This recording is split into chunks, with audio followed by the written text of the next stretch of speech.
What if the very wealth Allah blesses you with becomes the reason the earth swallows you whole? The Quran tells us of a man so wealthy, even the keys to his treasure alone were too heavy for a band of strong men to carry. But that fortune wasn't always his story. Then came a test that would change everything. And what he did with that test became one of the most chilling warnings in the entire Quran. This is the story of Qarun, a man whose greatest blessing became his greatest destruction. You are watching Islamic Legacy History. Subscribe and share for more untold stories from Islamic history. If you're ready, let's begin. In the Quran, he's called Qarun. Other scriptures call him Korah. And even now, the phrase rich as Qarun is still used to describe wealth beyond measure. Before we go further, everything you're about to hear comes either straight from the Quran or from what classical scholars have narrated over the centuries. I'll make it clear which is which as we go. The Quran tells us plainly, Qarun was from the people of Musa, peace be upon him, from Bani Israel, one of their own. Classical commentators note he was a close relative of Musa, some say his cousin. They also describe a dramatic reversal in his life. A man who had very little, suddenly given more than he could ever have imagined. That reversal was the test itself.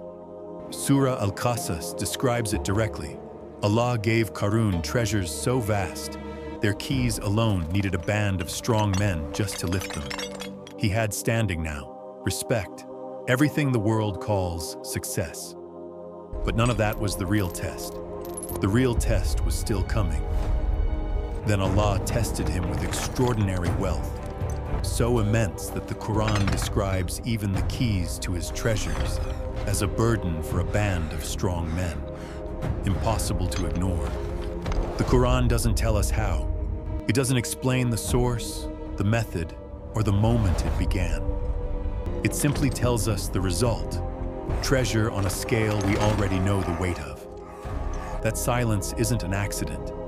The Quran isn't interested in how Qarun got rich. It's interested in what wealth did to him. Because riches like that don't just fill a man's hands. They start working on his heart. At first, nothing seemed to change. Qarun still walked among his people, still spoke their language, still shared their streets. But wealth has a quiet way of rewriting a man from the inside out. Slowly, the gratitude that should follow every blessing began to fade. In its place crept something far more dangerous, the quiet belief that he no longer needed anyone. Not his people, not their advice, not even Allah. This is how arrogance works. It rarely announces itself. It doesn't ask permission. It simply moves in, one justified excuse at a time, until a man wakes up one day and doesn't recognize the reflection staring back at him. Classical reports mention that as Qarun's pride grew, so did his jealousy. Jealousy of the very prophet sent to guide his people, Musa, peace be upon him.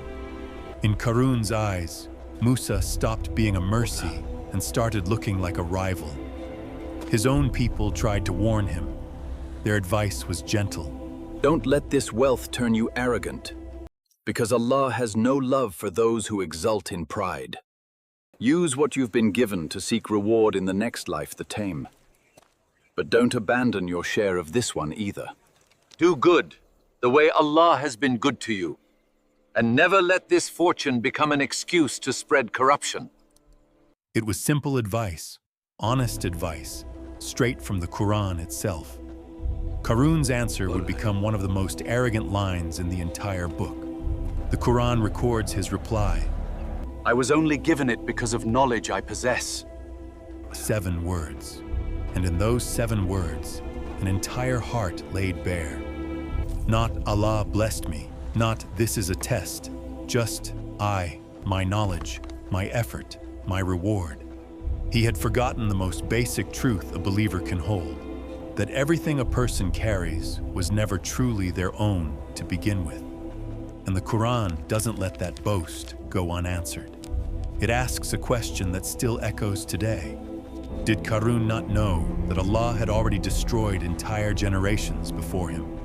Men with greater strength, greater wealth, greater power than he could ever dream of. None of it saved them. Classical tafsir and early historical reports preserve another layer to this story, one passed down through generations, separate from the Quran's own account.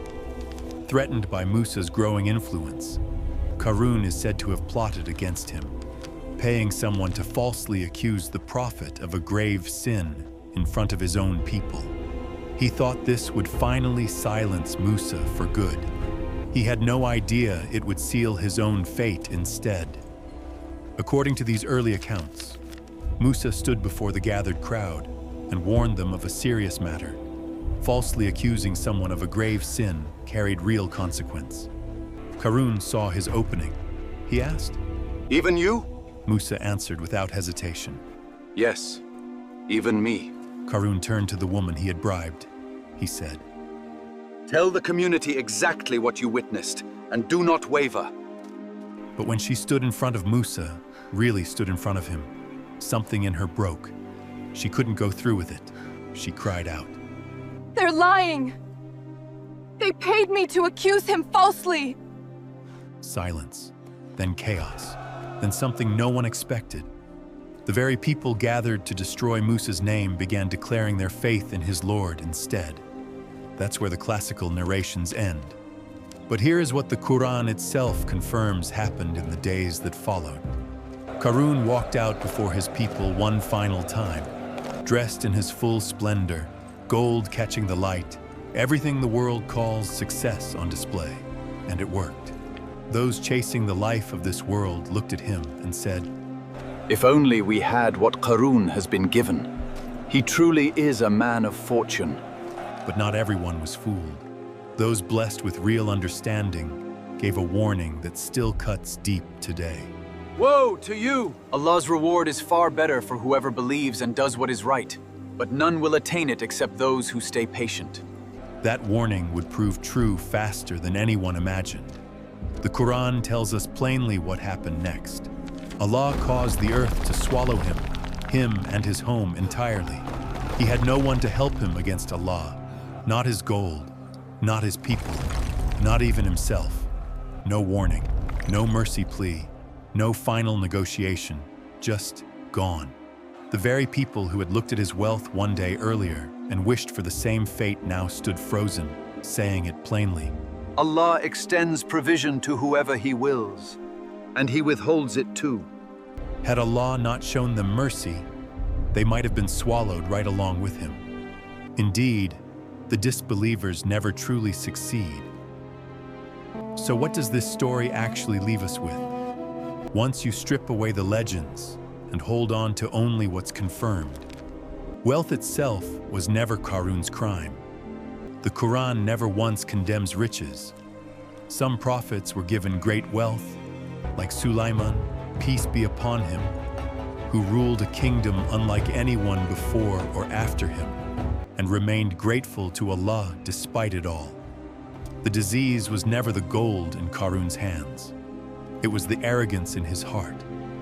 Our Prophet Muhammad, peace be upon him, once said that if this world meant as much to Allah as a mosquito's wing, He wouldn't have given a single disbeliever even a sip of water from it. Wealth is nothing to Allah, but what it does to an unguarded heart can be everything. Our Prophet Muhammad, peace be upon him, repeatedly warned that wealth is a trial. It can become a blessing that draws a person closer to Allah, or a distraction that pulls the heart away from Him. Qarun's story reminds us that the danger was never his wealth. It was the arrogance that wealth produced. It destroys his heart first. Everything else just follows. Gratitude is what stood between Qarun and his fall, and he let it go, one small justification at a time. So ask yourself honestly, what's slowly taking your gratitude away? What are you starting to believe you earned entirely on your own? Because Qarun didn't lose everything in a single moment. He lost it the moment he forgot who it all came from. If one story in the Quran can carry this many lessons, imagine how many more are waiting to be uncovered. Subscribe to Islamic Legacy History